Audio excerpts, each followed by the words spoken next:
NGO चलाना सेवा है। मैंने आज तक कभी किसी से डोनेशन नहीं लिया है। हमारा एक ही मकसद है, बस समाज सेवा करना। तो कहती हूँ किसी गरीब का रोज़ के कभी पैसा मिले, अगर वो गलत है तो मैं उसको बाहर का रास्ता दिखाती हूँ ऑफिस का। लेडीज़ के लिए तो पॉलिटिक्स बिल्कुल भी अच्छी नहीं है। फंड की कमी होती है कहीं ना कहीं। पुलिस प्रशासन में जाते हैं तो सब मेरे धैर्यपूर्वक मेरी बात सुनते हैं।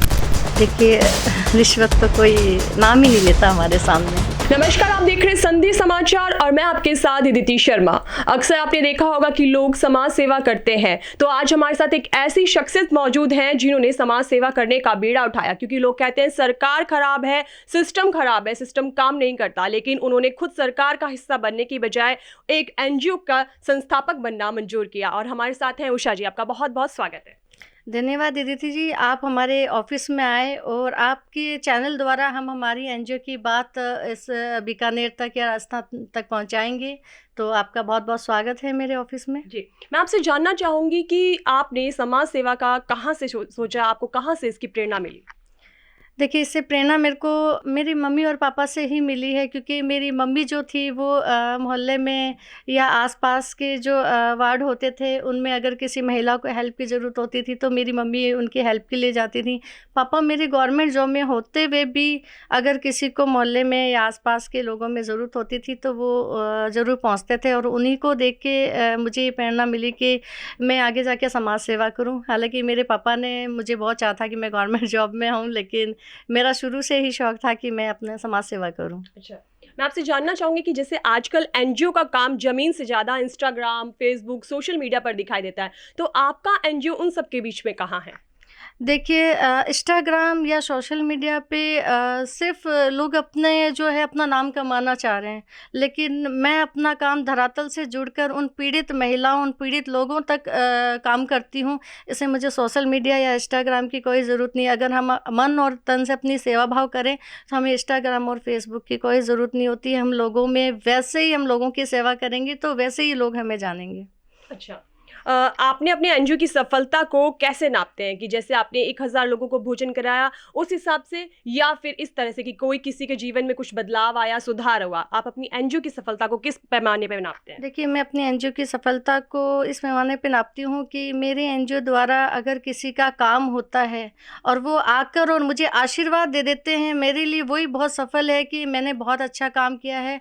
आज का दिन मेरा बहुत अच्छा निकला है कि जिससे मुझे लोगों का आशीर्वाद मिल रहा है और शायद इसी आशीर्वाद की वजह से मैं जानी जा रही हूँ बीकानेर में। और बहुत सी पीड़ित महिलाएं ऐसी होती हैं जो मेरे पास आती है अपना दुख लेके, ये कहती है कि मैम मुझे कहीं न्याय नहीं मिल रहा है, मैडम हम लोग कोर्ट कचहरी जा जा के परेशान हो गए हैं और हमें कहीं पे भी न्याय नहीं मिल रहा है। लेकिन मैं उनसे एकदम संतुष्टपूर्वक बात करती हूँ, वो उसी में ही उनको थोड़ी दिलासा मिलती है कि नहीं, हम यहाँ आए हैं और यहाँ हमें कोई ना कोई हमारी समस्या का समाधान होगा। लोग कहते हैं कि एनजीओ सिर्फ गरीबी को मैनेज करने के लिए होते हैं, लेकिन वो एक समस्या का समाधान नहीं है। तो ऐसे में आप क्या मानते हैं कि आपका एनजीओ क्या करता है? देखिए, मैं तो इस बात को मानती नहीं हूँ कि गरीबी का है। हमें अगर समाज सेवा करनी है तो लोगों से जुड़ाव रखें, उनकी सेवा भाव करें, उनकी हर समस्याओं को सुनें और उनकी समस्याओं का भागीदार बनें हम, ताकि ज़्यादा से ज़्यादा लोगों तक हम लोग सिर्फ उनकी जो उनकी जो समस्याएं होती हैं उनसे जुड़ें, उनकी समस्याओं का निदान करें। क्योंकि एनजीओ एक समाज सेवा के लिए है, ना कि कोई गरीबी या कुछ फंडिंग के लिए होता है। आपको क्या लगता है कि आपका एनजीओ सिर्फ जख्म पे पट्टी लगा रहा है या फिर उस बीमारी का इलाज कर रहा है? देखिए, ज़ख्म पे पट्टी के साथ साथ उस बीमारी का इलाज भी कर रहा है और उस बीमारी को जड़ से भी निकाल रहा है। जी, डोनेशन का कितना प्रतिशत हिस्सा है जो आप अपने ऑफिस में खर्च करती हैं और कितना असली मायनों में जिन लोगों तक पहुंचाया जाता है? देखिए, मैंने आज तक कभी किसी से डोनेशन नहीं लिया है और भगवान चाहा तो आगे नहीं भी लूँगी। क्योंकि मैं खुद सक्षम हूँ, मेरा खुद का बिज़नेस है, मैं खुद रियल एस्टेट का काम करती हूँ, मैं खुद होटल लाइन से हूँ। तो मेरा जो भी मैं कमाती हूँ उसका 5% या 10% या जितना भी मुझसे बनता है 2% मैं अपने एनजीओ में अपने लोगों के साथ मिल बांट कर काम करती हूँ। अगर आपको विदेशी फंडिंग मिलती है तो उन दाताओं का क्या मकसद रहेगा जो विदेश से फंडिंग कर रहे हैं? क्या वो अपने हिसाब से चलाना चाहेंगे चीज़ों को? क्या हम उनके कंट्रोल में आ जाएंगे? क्या मकसद रहेगा, आपको क्या लगता है? नहीं, विदेशी फंडिंग का ऐसा देखो, ना तो मैंने आज तक कभी हमारी एनजीओ से हमने कोई लिंक रखा है, ना भविष्य में कभी रखेंगे। हमारा एक ही मकसद है, बस समाज सेवा करना। फंडिंग से हमें कोई लेन देन नहीं है। देखो, भगवान ने हमें जितना दिया है, हम दाल रोटी में उसी में खुश हैं। और मेरा तो बस यही मकसद है कि पहले मैं अकेली थी, तब मैं समाज सेवा करती थी, लेकिन अब मैं एक संगठन के साथ समाज सेवा कर रही हूँ, क्योंकि अकेला इंसान कुछ नहीं कर सकता, एक संगठन बन के ही पूरी समाज सेवा कर सकते हैं। तो बस मेरा एक ही मकसद है कि बस मैं लोगों के बीच में आऊँ और उनके साथ उनकी समस्या का समाधान निकालूँ। मेरे जो भी मेरी भाग दौड़ से जितना भी होता है, मैं अपना सहयोग करूँ। और इसमें मेरे बहुत से साथी हैं जो मेरा सहयोग कर रहे हैं मुझे देख के। जैसे कि आप कोर्ट में जाइए, कोर्ट में हमारे जो NGO से कई विधि सलाहकार हैं, उनसे वो हमसे कोई फ़ीस नहीं लेते हैं। वो निःशुल्क हमारा जो भी काम होता है निःशुल्क करते हैं। पुलिस प्रशासन में जाते हैं तो सब मेरे धैर्यपूर्वक मेरी बात सुनते हैं, और जो भी उनसे सपोर्ट होता है वो हमारा सपोर्ट करते हैं। उन महिलाओं, जो भी पीड़ित महिलाएं हैं, उनका भी वो सपोर्ट करते हैं। जी, आपने कहा कि आपको फंड नहीं मिलता है, लेकिन कुछ ऐसी संस्थाएं होती हैं कि जो डोनेशन देना चाहती है, तो आपको अभी तक कोई फंड आया, कहीं से डोनेशन आया है? नहीं, आज तक कहीं से डोनेशन नहीं आया है, और ना ही मैंने कभी किसी से उम्मीद रखी है डोनेशन की। और मैं चाहती हूँ भगवान मुझे किसी की उम्मीद भी ना दिलवाए डोनेशन की। समाज में ये धारणा बन गई है कि NGO चलाने वाले खुद बड़ी बड़ी गाड़ियों में घूमते हैं और जनता के पैसे से अपना घर बनाते हैं। आप इससे कितना सहमत हैं? मैम देखिए, मैं तो अब दूसरे NGO का तो मैं क्या बोलूँ, मैं तो अपने NGO का ही कह सकती हूँ कि अभी तो फ़िलहाल जिस ऑफ़िस में मेरा जो NGO है, जो ऑफ़िस है, वो भी मेरा खुद का नहीं है, उसका भी मैं रेंट दे रही हूँ अभी।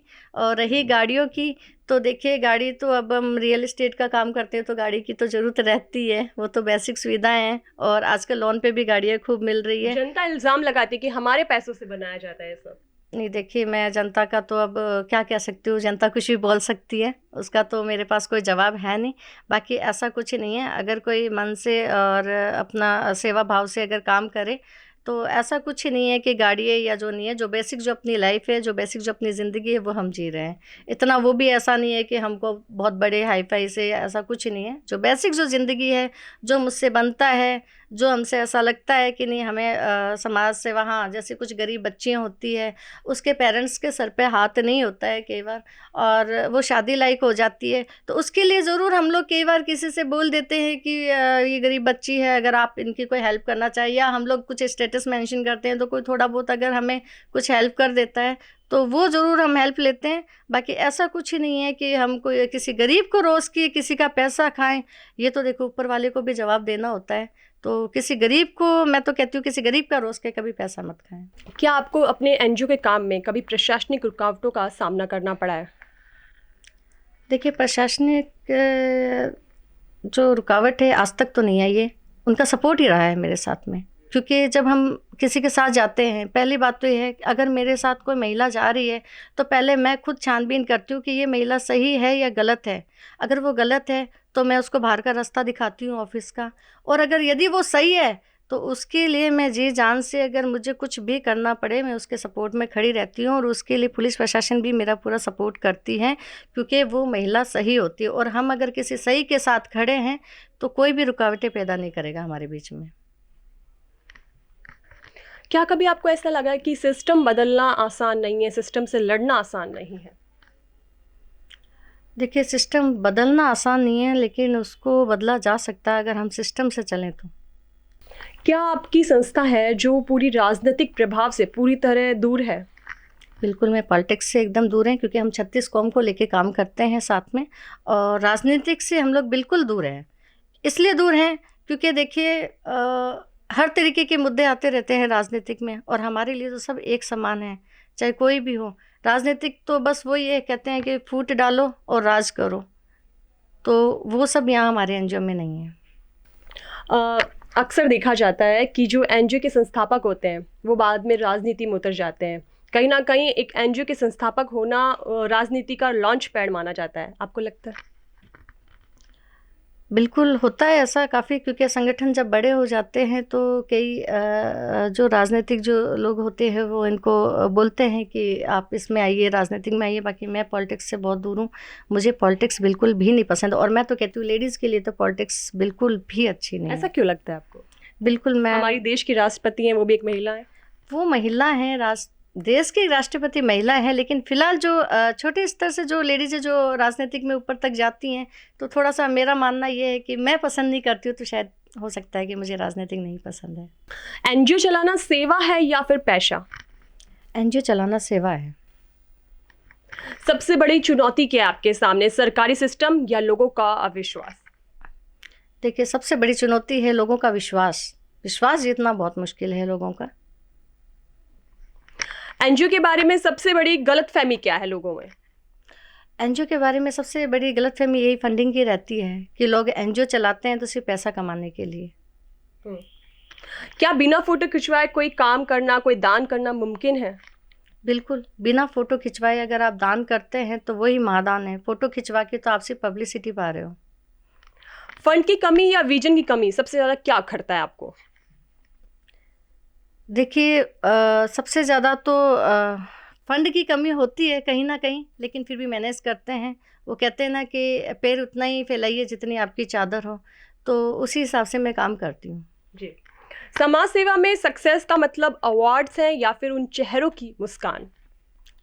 समाज सेवा में सिर्फ चेहरों की मुस्कान है। अगर मेरे द्वारा अगर किसी का घर बसता है या किसी के घर में कुछ अच्छा हो रहा है मेरे द्वारा, और उनकी जो वो मुस्कान होती है, वही मेरे लिए सबसे बड़ी समाज सेवा है। जी। क्या आपने कभी किसी भ्रष्ट अधिकारी को कभी रिश्वत दी है? देखिए, रिश्वत तो कोई नाम ही नहीं लेता हमारे सामने, क्योंकि जब सच्चाई के साथ जाते हैं तो रिश्वत देने की किसी को ज़रूरत ही नहीं पड़ती है। जी। एनजीओस के लिए ट्रांसपेरेंसी कितनी ज़रूरी है और क्यों? एनजीओ के लिए ट्रांसपेरेंसी इसलिए ज़रूरी है कि जब हम एनजीओ चला रहे हैं तो लोग हमारे पास आते हैं तो उनको हमें बहुत ही उनके अंदर विश्वास जगाना होता है। बहुत ही अच्छे से हम लोग उनसे बात करते हैं, जिससे उनको लगे कि हाँ, यहाँ आए तो हमारी उम्मीद कहीं ना कहीं हमारी उम्मीद सफल होगी। जी। आपकी जो टीम है उसमें आप जो नियुक्ति करते हैं वो कैसे करते हैं, पहचान से या फिर योग्यता से? उनकी योग्यता से। बहुत बहुत शुक्रिया आपका कि आपने हमारे साथ अपने जो अनुभव हैं साझा किए और दर्शकों को बताया कि एक एनजीओ चलाना भी कितना कठिन और संघर्षपूर्ण रहता है।